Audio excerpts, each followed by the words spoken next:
Welcome, here I've got Xiaomi Mi 10T Lite and I'm gonna show you how to turn on and off the camera shutter sound at this device. So let's start by tapping on the camera button to open it, and for now we are in the standard photo mode. From here let's go to the right corner to this button. When we tap on it we get access to more options about the camera we can manage. Now let's move to the left to this button.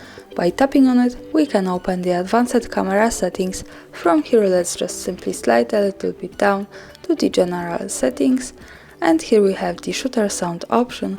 So by using this button we can easily turn it on and turn it off like that as we need. And that's all. Thanks for watching, subscribe our channel and leave the thumbs up.